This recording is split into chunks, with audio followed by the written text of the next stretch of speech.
쟤는 누구누구 쏙 빼닮았어. 닮았다는 것. 닮았다는 표현은 흔히 자손의 외모나 성격 등이 윗어른을 닮았을 때 씁니다. 닮을 수밖에 없는 것은 당연히 유전자가 그대로 옮겨지기 때문입니다. 그런데 그 유전자는 무려 수천 년 전에 계셨던 조상님의 유전자가 그대로 전해지기도 합니다. 물론 부계와 모계 쪽의 유전자가 거의 비슷한 확률로 전달됩니다. 누구누구 쏙 빼닮았어. 이 말은 부정적인 측면이 닮았을 때 더 많이 쓰입니다. 개인적인 생각입니다. 이런 문제는 가족이나 일가 친척 내에서 오고 갈 수 있는 대화이며 나중에는 그 자손의 긍정적인 측면을 거의 확인하게 됩니다. 따라서 부정적인 면을 긍정적인 것으로 상쇄시키며 어느 한 자손을 전반적으로 이해해 갑니다. 여러분들의 아이들은 누구를 더 많이 닮았나요? 우리 아이들이 확률적으로 누구를 더 많이 닮았다고 말할 수는 없습니다. 왜냐하면 우리의 유전자는 너무 헤아릴 수 없이 많아서 특별한 어떤 유전자가 누구에게만 집중적으로 갈 확률은 매우 적습니다. 즉, 자손들은 조상들을 평균적으로 닮았다고 말하는 것이 정답에 가장 근접한 것입니다.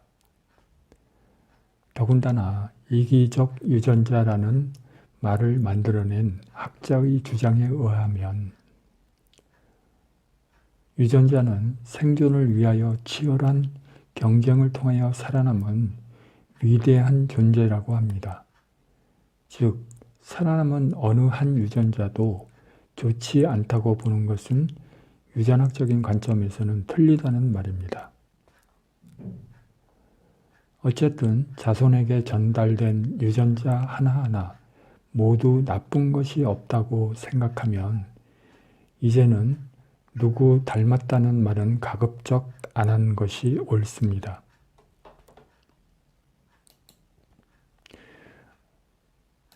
어릴 적부터 들어온 누구누구 쏙 빼닮았어. 저를 포함한 우리 형제들은 어릴 적에 이런 말을 많이 들었습니다. 그 말을 하는 사람이 부모님을 포함하여 일가, 친척 중에 누구이든 긍정적으로 들었던 기억은 한 번도 없었습니다. 보통 삶이 힘들고 어려울 때 화풀이나 한탄조로 말하기 때문에 듣는 사람도 물론이고 말하는 사람도 가슴에 상처를 냅니다. 그래서 저는 되도록 안 쓰려고 노력하는데 생각은 종종 합니다. 그런데 말만 안 하면 뭐합니까? 말은 안 해도 그런 생각을 하면 말한 것이나 똑같은데요. 이제 모두 성인이 되어버린 아이들을 보니 누가 누구의 어떤 점이 닮았다는 생각을 종종 하면서 어릴 때 우리 형제들이 들었던 닮았다는 말이 생각났는데 좋은 기억이 아니어서 저도 반성하는 계기가 되었습니다. 사회적 집단 내에서의 한 구성원의 좋은 점과 나쁜 점을 확인할 수 있나? 어떤 구성원의 가족들을 자세히 확인하여 그 구성원의 장점과 단점을 확인할 수 없는 불특정 다수가 모이는 사회적 집단에서는 누구나 부정적인 측면이 더 눈에 띄기 마련입니다. 보통 긍정적인 면은 나중에 알게 되거나 알지도 못한 채 집단을 떠나버리는 경우가 많습니다.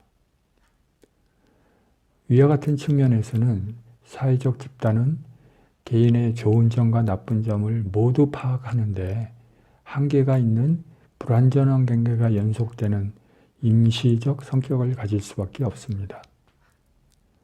이 임시적 성격의 집단에서 나의 장점을 제대로 알리고 사용하기에는 시간이 너무 부족하기 때문에 가족관계보다는 훨씬 갈등이 많고 각종 사건, 사고가 많이 일어나는 것 같습니다. 즉, 사회적 집단에서는 구성원들 개개인의 장점과 단점은 관심 맡기고 집단을 발전시키는 데 큰 역할을 하는 구성원에게만 주목하며 다른 구성원들은 이름도 알리지 못한 채 사라지는 소모품일 수밖에 없습니다. 결국 집단의 발전을 이끄는 유전자가 흐르는 사람이나 가게는 현대 사회의 핵심이라고 할 수 있는 경제적 성공을 이룰 확률이 높습니다. 물론 저의 개인적인 생각이며 제가 경제적인 성공과는 반대편에 있어서 성공한 분들을 비판적인 시각으로 본 것일 수도 있습니다.